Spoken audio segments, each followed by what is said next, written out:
Bonjour à tous et à toutes, on se retrouve pour une nouvelle vidéo sur un des personnages les plus appréciés de la communauté Blue Lock, voire le plus. On se retrouve pour parler de Ryusei Shido le démon.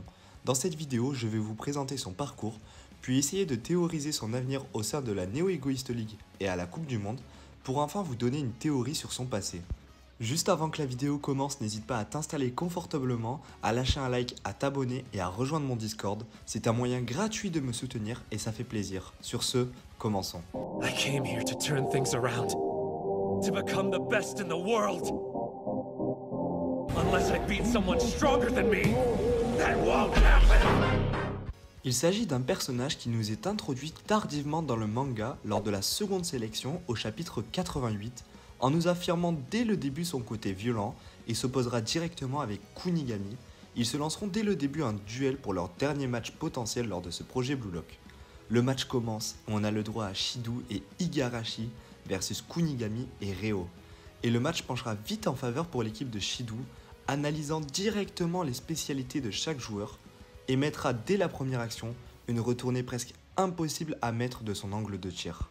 On le reverra plus tard lors de la fin de cet arc avec la confirmation de l'élimination de Kunigami l'envoyant dans la wildcard et sera classé en tant que second meilleur joueur derrière Rin au classement.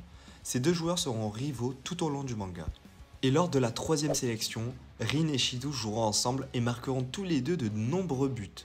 Mais suite à une bagarre qui a éclaté, il sera ligoté et mis au cachot jusqu'au match contre le Japon U20.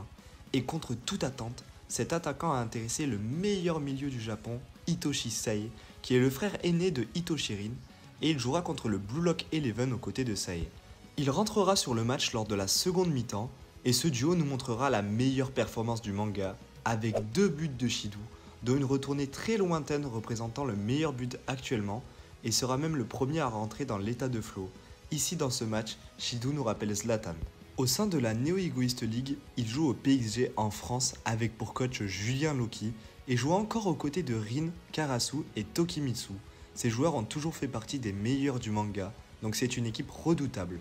On sait qu'ils ont gagné leur premier match contre les Ubbers sur un score de 3-2 et Shido a sûrement marqué un but puisqu'il recevra une offre de 20 millions de yens pour l'Ajax, club mythique où a joué Zlatan, faisant le parallèle avec ce personnage et sa retournée qu'il a mis contre le Blue Lock Eleven. Actuellement, ils jouent contre le Manchester City et tomberont pour le match final avec le Climax contre le Bastard München. On aura le droit à des duels très intéressants comme Rin et Izagi, mais surtout Kunigami voulant prendre sa revanche sur Shido. Dans l'ordre des choses, actuellement je vois bien Kunigami surprendre Shido dans un premier temps, puis il reprendra le dessus, ce qui forcera Kunigami à faire alliance avec Izagi Yoichi, son ancien coéquipier de l'équipe Z, afin de redevenir le héros du début du manga, ce qui représenterait à la fois une défaite pour Kunigami car il a perdu son duel, mais aussi une victoire pour son retour de personnalité heureuse. Par contre, Shido recevra certainement une des meilleures offres de la Neo Egoist League. Je le vois bien finir à 250 millions de yens, derrière Rin et Izagi à 300 millions, et je le vois bien continuer à jouer pour l'Ajax. Pour ce qui est de la Coupe du Monde, il sera indiscutablement attaquant titulaire et un atout majeur pour le Japon. On retrouvait ainsi son binôme Sae, qui sera surpris de voir à quel point Shido a progressé et s'est amélioré. Cependant, il reste selon moi le problème de la violence. Je le vois bien à un moment risquer de ne plus jouer ou de perdre sa place de titulaire en obtenant des cartons jaunes à cause de sa frustration contre des joueurs opposés lors de la Coupe du Monde. Shido possède aussi plusieurs armes. La première est sa capacité d'analyse de jeu. Kunigami lui-même sera surpris car il aura très vite compris les spécialités de chaque joueur. La seconde étant son physique. Shido possède un physique très puissant, mettant même en difficulté Kunigami, qui est un joueur qui entraîne beaucoup son physique. Et enfin, la dernière est sa capacité à mettre des buts dans n'importe quelle position, ce qui fait de lui un joueur très dangereux lorsqu'il reçoit le ballon, pouvant mettre le ballon dans les cages d'à peu près n'importe où sur le terrain. Je le vois bien venir pour la suite du manga, avec une vision de jeu similaire à celle de Baro, une métavision se concentrant sur les cages, l'œil du démon.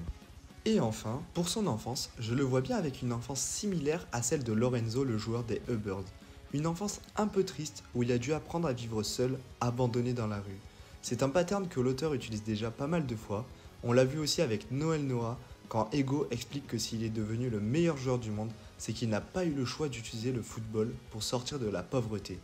Donc on voit souvent que l'obsession pour le football est un élément clé, Et comme par hasard, on voit Shido à plusieurs reprises vivre à travers le football. Il parle de se sentir vivre et que pour lui le football en est un moyen. Je ne sais pas ce que vous pensez de ce personnage, n'hésitez pas à me le faire savoir en commentaire, mais personnellement, c'est un personnage que j'apprécie beaucoup. On voit sa passion pour le football lorsqu'il complimente Izagi car il est un bon joueur, et c'est un personnage qui selon moi apporte une nuance au manga, car en effet, il représente l'égoïsme pur, mais tellement pur qu'il n'a pas pu jouer en tant qu'égoïste au sein du Blue Lock Eleven, et j'ai très hâte de voir comment l'auteur va nous le développer pendant cet arc et suite à cet arc, et aussi comment il va nous introduire des flashbacks sur lui. Voilà l'équipe, cette vidéo est terminée. Si vous avez des idées de vidéos, n'hésitez pas à m'en faire part. Et si celle-là vous a plu, n'hésitez pas à lâcher un like, un commentaire et à vous abonner. Sur ce, à la prochaine.